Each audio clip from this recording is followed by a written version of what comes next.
একটা খবর দেখে দর্শক একটু অবাকই হয়েছি। ট্রাম্পের কারণে ফাইনালে আধা ঘন্টা দেরি, গ্যালারিতে দুয়োধ্বনি। এটা হচ্ছে ইউএস ওপেন, তার ফাইনালে তিনি আসতে দেরি করেছেন এবং অনেক নিরাপত্তাজনিত কারণে অনেক দর্শক খেলার আগে মাঠে ঢুকতে পারেনি। সেই কারণে যখন নাকি তিনি গ্যালারিতে পৌঁছেছেন তখন অনেক দর্শক দুয়োধ্বনি দিয়েছেন, অর্থাৎ তাকে অভিনন্দন জানাননি। বিষয়টা তিনি টের পেয়েছেন এবং যখন নাকি ফাইনালে ইয়ানিক সিনারের বিপক্ষে কার্লোস আলকারাজের জয়ের পর অন্যরা যখন করতালিতে অভিনন্দন জানাচ্ছিলেন, ট্রাম্প ছিলেন বিমর্ষ।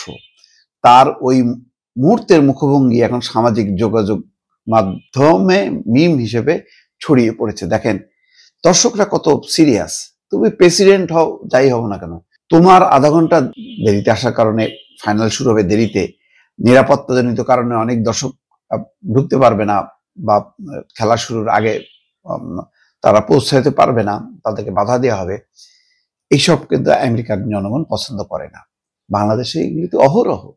প্রেসিডেন্ট প্রধানমন্ত্রী তো দূরের কথা, সামান্য একজন এমপি মন্ত্রীও তাদের জন্য 1 ঘন্টা 2 ঘন্টা খেলা শুরু কেন, কোনো উড়োজাহাজও দাঁড়ায় থাকে রানওয়েতে। এইগুলো হচ্ছে শিক্ষা আমাদের জন্য।